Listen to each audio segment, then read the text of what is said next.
In a quiet corner of the forest, where the river sparkled under the sun, lived a baby otter named Ollie. Ollie was just 6 months old, full of energy, and loved nothing more than playing in the water. His days were spent diving for shiny pebbles, sliding down muddy banks and chasing minnows.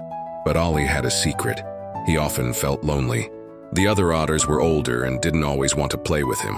One sunny afternoon, as Ollie was splashing near the riverbank, he noticed a small, scruffy figure sitting alone under a willow tree. It was a baby raccoon named Remy. Remy was new to the forest, and his family had moved here after losing their home to a storm.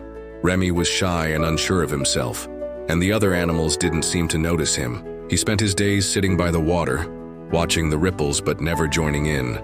Ollie felt a pang in his chest.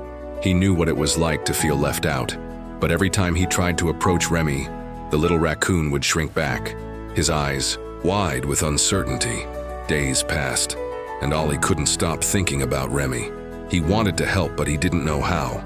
One day, as he was diving for pebbles, he found the shiniest one he'd ever seen. It glimmered like a tiny star under the water. An idea sparked in Ollie's mind. He swam over to Remy, the pebble clutched in his paw. "Hi," Ollie said softly, placing the pebble in front of Remy. "This is for you." Remy looked at the pebble, then at Ollie, his eyes filled with surprise. "For me?" Ollie nodded and did a little flip in the water, splashing droplets everywhere. Remy couldn't help but smile. Ollie didn't stop there.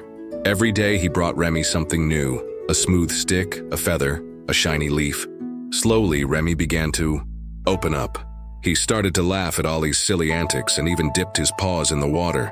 One day, Ollie nudged a pebble toward Remy and said, "You try, it's fun." Remy hesitated, then picked up the pebble and tossed it into the water. The splash made him giggle, and before long, the two were playing together, splashing and chasing each other along the riverbank. Ollie realized something important.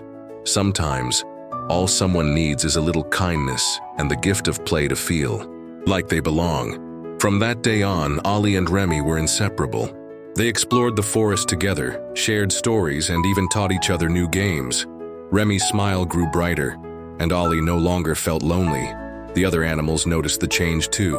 They started to join in, and soon the riverbank was filled with laughter and joy. As the sun set one evening, Remy turned to Ollie and said, "Thank you for being my friend." Ollie smiled. "Thank you for playing with me." And in that moment, they both understood the power of kindness and the magic of friendship. A small act of kindness can change someone's world. Sometimes, all it takes is reaching out and inviting someone to play.